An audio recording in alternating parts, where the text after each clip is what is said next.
শুভঙ্কর কর ইউটিউব চ্যানেলের পক্ষ থেকে আপনাদের প্রত্যেককে জানাই স্বাগত। ওবিসি সমস্যায় কি মিসলেনিয়াস ক্লার্কশিপ পরীক্ষা আটকে যাবে বহুজন জিজ্ঞাসা করছেন, এবং তার সঙ্গে সঙ্গে এই বিষয়ে একটা ইনফরমেশন পাওয়া গেছে, খুব গুরুত্বপূর্ণ ইনফরমেশন। তো তার জন্য যেটা মনে হচ্ছে ক্লার্কশিপ মিসলেনিয়াস পরীক্ষার রেজাল্ট আটকাবে না। এবং ওবিসি সংক্রান্ত একটা আপডেট রয়েছে, সেটা হচ্ছে ওবিসি কেস কালকে আপনারা জানেন মহামান্য হাইকোর্টে ওবিসি যে নতুন লিস্ট এবং তার সঙ্গে সঙ্গে নতুন 100 পয়েন্ট রোস্টার সেটাকে ইন্টারিম স্টে অর্ডার দেওয়া হয়েছে আগামী 31শে জুলাই পর্যন্ত, আশা করি জানেন। তো তার এগেনস্টে রাজ্য সরকার সুপ্রিম কোর্টে যাচ্ছে এবং আজই তার মামলা ফাইল হওয়ার কথা ছিল এবং হয়তো হয়েও গেছে মামলা ফাইল, এবং সেখানে কী হয় সেটা আমাদের নজর রাখতে হবে। তবে সবচেয়ে গুরুত্বপূর্ণ বিষয় যেটা, ক্লার্কশিপ মিসলেনিয়াস পরীক্ষার রেজাল্ট আটকানোর সম্ভাবনা খুবই কম। কেন বলছি, তার জন্য আমি একটা ডকুমেন্ট আপনাদের সামনে দেখাতে চাই, তারপরে আমি কথায় আসছি। দেখুন, প্রথমত যে ক্লার্কশিপ মিসলেনিয়াসের রেজাল্ট নিয়ে যে বিতর্কটা বহুদিন ধরে চলছে, সেটা হচ্ছে অনগোয়িং এটসেট্রা লজিক দিয়ে কিছু, যে অনগোয়িংয়ের ওপরে ওবিসি কেসের প্রভাব নেই ইত্যাদি ইত্যাদি। পিএসসি থেকে বহুবার বলা হয়েছে অনগোয়িংয়ের ওপরে সমস্যা হবে না। আবার কিছু ক্ষেত্রে পিএসসি নিজেও কনফিউজড হয়ে গেছে লাস্ট আন্দোলনে, তাদের কাছেও অনগোয়িংয়ের কোনো ডেফিনেশন তাদের কাছেও ক্লিয়ার সেইভাবে ছিল না। এবার আমি কেন বলছি মিসলেনিয়াস ক্লার্কশিপের রেজাল্ট পাবলিশ হতে পারে, তার কারণ আমি আপনাদের সামনে এক এক করে রাখছি। প্রথমত, মিসলেনিয়াস ক্লার্কশিপের নোটিফিকেশন কবে এসেছিল 2023 সালে, তাহলে ওগুলো 2023 সালের এক্সাম। এবার যদি অনগোয়িং বলতে বোঝানো হয় যে যেগুলোর পরীক্ষা হয়ে গেছে রেজাল্ট পেন্ডিং রয়েছে, তাহলে দেখতে গেলে ডাব্লিউবিসি 2022 একই অবস্থায় ছিল, যদিও বা সেটার প্রিলিমস মেন্স হয়ে গেছিলো, প্রিলিমস রেজাল্টের পরে সম্ভবত মেন্সও হয়ে গেছিলো।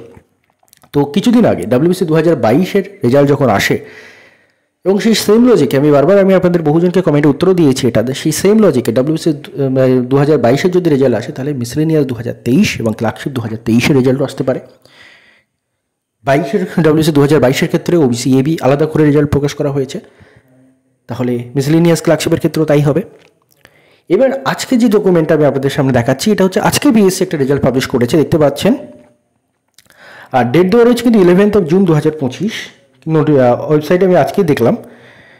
এটা হচ্ছে রেজাল্ট হচ্ছে list of candidates recommended to the recruitment of the 73rd, ওই আর কি, মানে টোটাল যে 73টা ইউআর এটসেট্রা, মানে মেন কথা হচ্ছে ফিশার এক্সটেনশন অফিসার। লাস্টে ভ্যাকেন্সিগুলো দেওয়া রয়েছে, দেখাচ্ছি আপনাদের। এই যে নম্বর অফ ভ্যাকেন্সি, ইউআর এর 32টা, ওবিসি এর 8টা, ওবিসি বি এর 5টা, এসসির 16টা, এসটির 5টা, ইডব্লিউএস এর 6টা, এমএসপির 1টা, এবং ফিডি বিএলফি এরকম করে করে আরও যা ভ্যাকেন্সি রয়েছে, টোটাল 73টা ভ্যাকেন্সি। আমি ডিটেলসে যাচ্ছি না।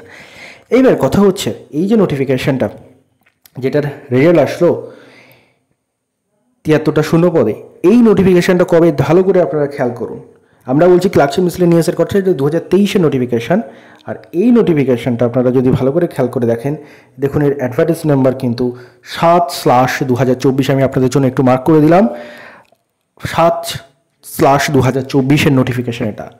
তাহলে 2022-এর রেজাল্ট যদি অনগোয়িংয়ের লজিকে আসতে পারে, 2024-এর রেজাল্ট যদি অনগোয়িংয়ের লজিকে আসতে পারে, তাহলে 2023-এর এক্সামের রেজাল্ট কেন আসবে না? কারণ মিসলেনিয়াস ক্লার্কশিপ দুটোরই কিন্তু নোটিফিকেশান ডেট 2023 এবং তার পরীক্ষা হয়েছে 2024। অর্থাৎ সবচেয়ে যেহেতু এই রেজাল্টটা কিন্তু একটা আমাদের সামনে খুলে দিচ্ছে, একটা দরজা খুলে দিচ্ছে যে মিসলেনিয়াস ক্লার্কশিপের রেজাল্ট আসতে কোনো সমস্যা এই কারণে নেই, কারণ তার পরের বড় নোটিফিকেশানের রেজাল্ট অর্থাৎ 7/2024, যেখানে 73টা শূন্যপদ ছিল, সেটা যখন রেজাল্ট পাবলিশ হয়েছে, তাহলে মিসলেনিয়াস ক্লার্কশিপের রেজাল্টটা আটকাচ্ছে কিসে, কোন লজিকে আটকাচ্ছে?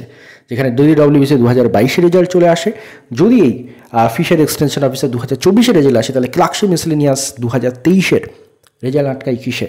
আপাতত লজিক্যালি কিন্তু আমার যেটা মনে হচ্ছে, রেজাল্ট আটকানোর জায়গা নেই। বাকিটা পিএসসি তার উপর যে নির্দেশ আসবে বা পিএসসির যে চিন্তাভাবনা, সেটার উপরে ডিপেন্ড করবে সেটা। কিন্তু আলটিমেটলি যেটা মনে হচ্ছে, এবং যেটা বহুবার আমি আপনাদের সামনে জানিয়েছি, পিএসসি একজন প্রাক্তন শ্রদ্ধেয় স্যার তিনিও বহুবার জানিয়েছেন যে এগুলোর উপরে প্রভাব নেই, এবং সম্ভবত মিসলেনিয়াস ক্লার্কশিপের রেজাল্ট আসন্ন, এবং হয়তো আমরা সেটা দেখতে পারি। হয়তো ক্লার্কশিপ লেট হতে পারে, বাট মিসলেনিয়াস হয়তো মাসখানেকের মধ্যে আমরা তার রেজাল্ট দেখতেও পারি। তো এটাই বলার, প্রত্যেকে মেন্সের জন্য প্রিপারেশন নিন। যদিও খারাপ সময় একটা চলছে খুব, কিন্তু এই এক্সামগুলো হলে কিছুটাও ছাত্রছাত্রীরা তাদের প্রিপারেশনটাকে অন্তত চালিয়ে যেতে পারবে, এবং কিছুটাও তাদের সেই একটা কাঙ্ক্ষিত চাকরির জন্য কিন্তু তারা কিছুটা হলেও লড়াই করতে পারবে। ধন্যবাদ আপনাদের সবাইকে ভিডিওটি মন দিয়ে দেখার জন্য।